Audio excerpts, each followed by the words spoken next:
A gente fala muito disso aqui, do mundo corporativo da empresa, de novo, de capital aberto, né? Porque realmente você vem com uma série de coisas em termos de compliance, uma cultura completamente estruturada e que, na maioria das vezes, vem de fora. Então, existe um elemento muito forte na tomada de decisão do interesse da pessoa em termos da carreira dela, né? Ela está navegando neste mundo e tentando entender dentro dessa organização quem é ela, né? Então, tem o compromisso com a marca, o compromisso com a empresa, mas existe um compromisso muito grande com o indivíduo. Sem dúvida. E isso que sempre me chamou muito a atenção quando você fala do outro lado, da empresa familiar, né? Onde você também tem a figura de alguém que é o grande representante, que é o dono, né? Que é a fonte de inspiração, etc. Mas também, sei lá, me corrija, será que as pessoas dentro dessas organizações se sentem mais próximas do propósito, se percebem mais como parte da solução do que grandes empresas, sim ou não? Eu acho que sim. É mais fácil esse propósito ser difundido numa empresa familiar do que numa empresa corporativa grande, assim, porque a empresa corporativa, né, multinacional, essa coisa toda, ela tem um alinhamento que ele está acima de tudo, sabe? Então, por mais que a pessoa que ela queira uma cultura corporativa, um propósito, essa coisa toda, isso nunca é o principal, sabe?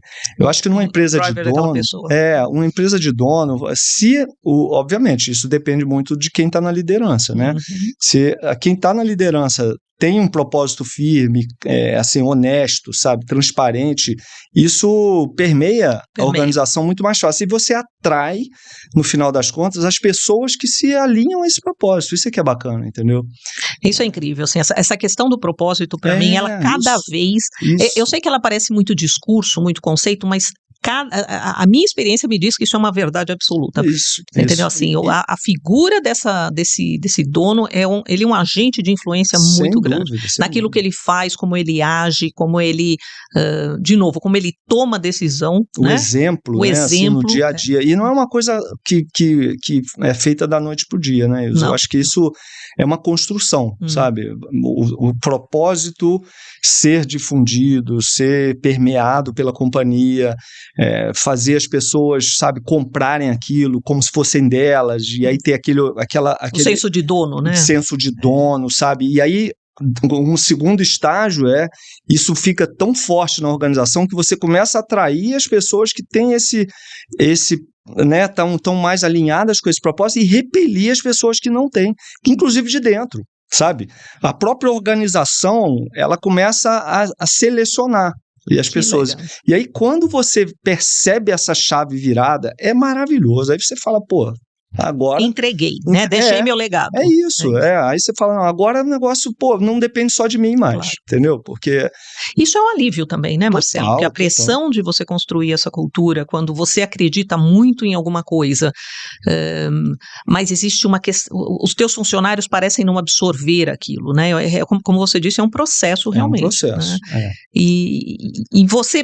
Eu sempre te percebia, eu lembro muito bem disso, que você sempre me pareceu um profissional extremamente competente, extremamente focado. Eu lembro disso, né, de trabalhar com uma pessoa, eu adorava participar de projetos contigo, mas você sempre teve uma visão muito aguçada em relação à qualidade de vida, em relação a essa questão do propósito. Isso era muito da sua característica. Eu lembro que você falava assim, não, a gente tem que fazer meditação.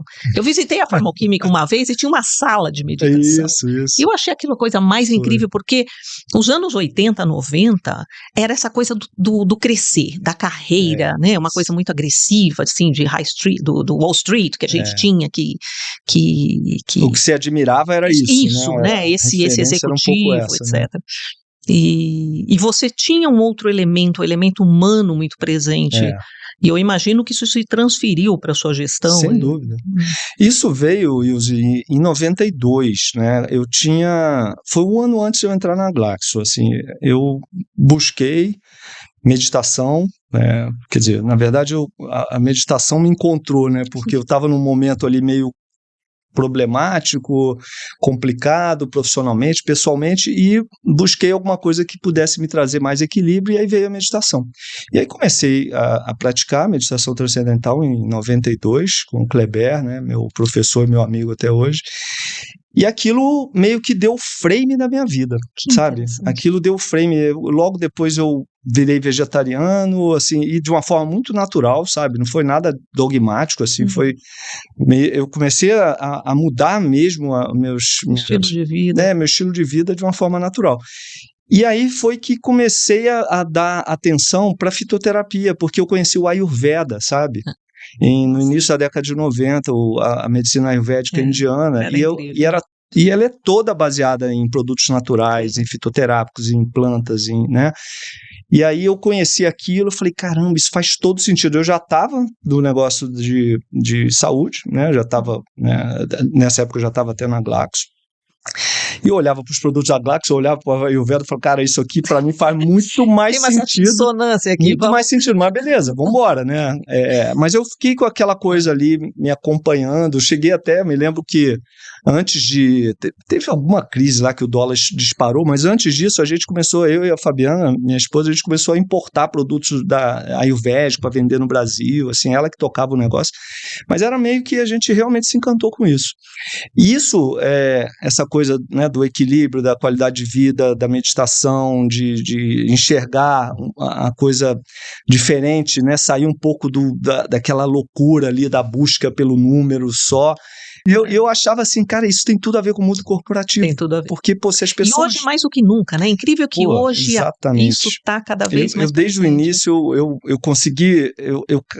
né, capturei essa ligação, eu falei, poxa, isso se foi bom para mim, está sendo bom para mim, eu me sinto mais disposto, mais criativo, me sinto, né, me relaciono melhor, por que não? E eu tentava, mas eu estava numa multinacional, claro, que não tinha a menor chance de eu conseguir qualquer coisa ali.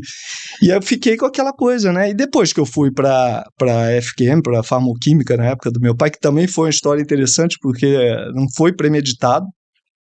Ainda na Glaxo, eu achava que eu ia fazer carreira lá no início. Eu lembro que você era um dos key talents ali, então você estava nessa linha. Eu estava nessa linha, eu já tinha virado gerente de inteligência de mercado, eu estava, né, eu queria ser diretor um dia, obviamente eu sabia que estava longe, mas... E aí meu pai veio, isso foi... 97, mais ou menos, você lembra que estava a lei de patente entrando em voga, os genéricos, era uma transformação na indústria farma, e a indústria do meu pai, ela fabricava cópias que, obviamente, com a lei de patente acabou, não ia poder ter nada novo mais, ia viver daquelas coisas antigas. E ele não ia para o genérico, ele não tinha capacidade de fabril, de ser um competidor de genérico, então ele ia ficar, a empresa dele estava realmente fadada a sumir. Uhum.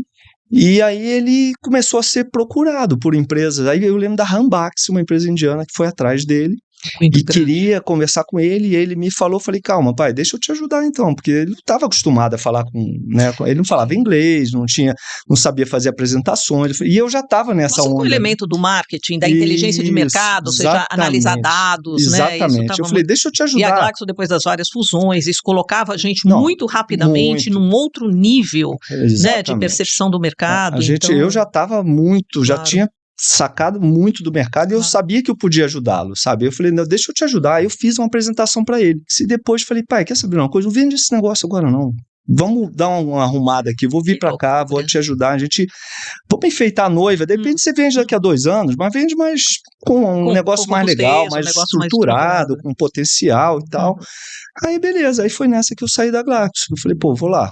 Fui lá ajudá-lo, e aí no que eu entrei, né, falei, não, esse troço é bom, não vou vender. E eu sei o que fazer. Eu falei, eu vou vender porque eu tinha que vender porque meu pai queria sair. Meu pai estava cansado, né, depois de tudo que ele viveu ali era... Mas essa transição, você com o seu pai à frente de um mesmo negócio, ela não foi muito longa, como é que foi isso? Não foi, porque eu entrei em 98, ele saiu em 2001.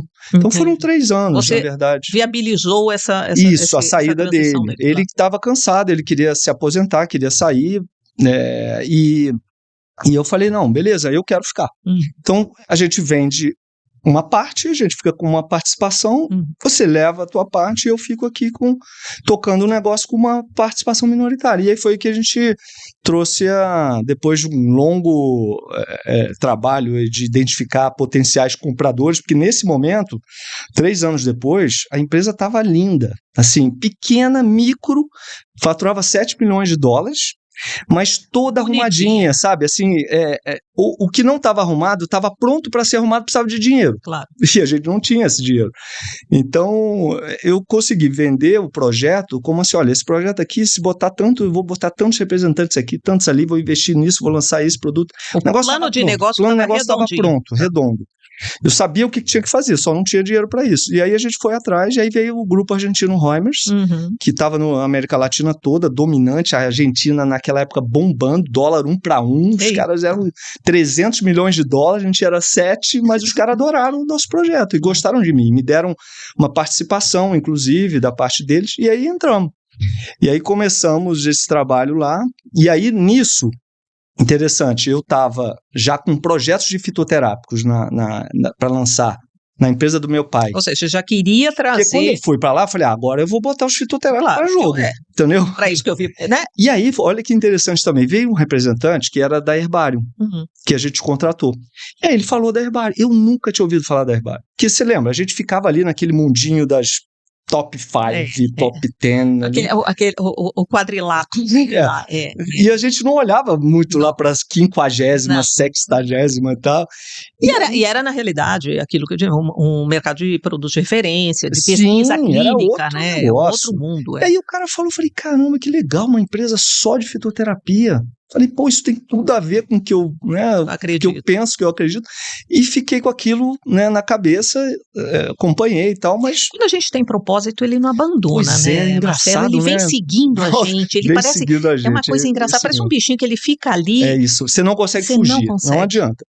E aí, eu entrei na FQM, lancei o Abrilar, que foi um sucesso danado, de um xarope fitoterápico, depois lancei... Eu sempre estava atrás de um fitoterápico, lógico que não dava para ser só, eu lancei a Anitta também, né? A